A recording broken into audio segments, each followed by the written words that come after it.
నమస్తే welcome to our channel. ఏపీలో మహిళలకు మరో గుడ్ న్యూస్ చెప్పారు సీఎం చంద్రబాబు. రాష్ట్ర వ్యాప్తంగా ఈ నెల 8 నుంచి కుట్టు శిక్షణ కేంద్రాలు ఏర్పాటు చేయబోతున్నట్టు ప్రకటించారు. ఈ పథకంలో భాగంగా 90 రోజుల పాటు 1,02,832 మంది మహిళలకు టైలరింగ్ లో శిక్షణ ఇవ్వబోతున్నారు.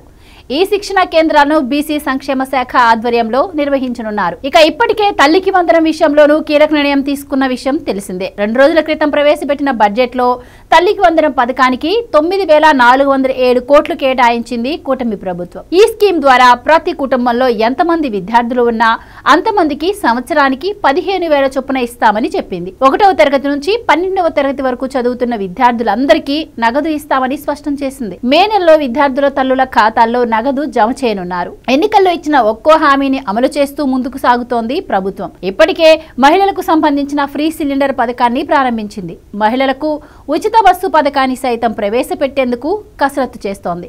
మొత్తంగా మహిళలకు కూటమి సర్కార్ పెద్దపీట వేస్తోంది. ఇలాంటి స్వయం ఉపాధి హామీ పథకాలకు జగన్ సర్కార్ నీళ్లొదిలాడు.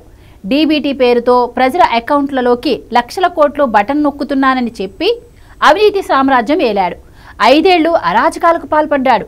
చంద్రబాబు సర్కార్ అధికారంలోకి వచ్చిన వెంటనే మహిళలను చైతన్యవంతులను చేయడంతో పాటు వారికి ఆర్థిక స్వావలంబన, ఉపాధి కల్పించడానికి కుట్టు మిషన్ల పంపిణీతో పాటు వారికి ఆ వర్క్ను కూడా నేర్పుతున్నారు. మహిళలను వారి కాళ్లపై వారిని నిలబడేలా చర్యలు తీసుకుంటున్నారు. ఏకంగా 1,10,000 మందికి కుట్టు మిషన్లను పంపిణీ చేయనున్నారు. ఇక చంద్రబాబు సర్కార్ చేపడుతున్న ఈ ఉపాధి హామీ పథకంపై వైసీపీ శ్రేణులు నివ్వెరపోతున్నారు. ఇవి తమపై వ్యతిరేకతను మరింత పెంచుతాయని, జగనన్న ఇలాంటి వాటిని ఎందుకు అందించలేకపోయారని నిలదీస్తారని భయపడుతున్నారు. 1,00,000 మందికి కుట్టు మిషన్ల పంపిణీ అంటే 1,00,000 కుటుంబాలకు చేరువ కావడం అని అర్థం. ఇదే వైసీపీని టెన్షన్ పెడుతోంది. మహిళల ఓటు బ్యాంకు కోసం జగన్ వారి అకౌంట్లలో డబ్బులు వేసి వారిని మభ్యపెట్టే ప్రయత్నం చేయగా చంద్రబాబు వారికి అకౌంట్లలో నిధులతో పాటు ఇటు ఉపాధిని సైతం అందిస్తున్నారు. ఈ పథకంతో 1,00,000 మంది మహిళలకు స్వావలంబన, సాధికారత దిశగా అడుగులు వేయడం ఖాయమని తేల్చి చెబుతున్నారు ఆర్థికవేత్తలు.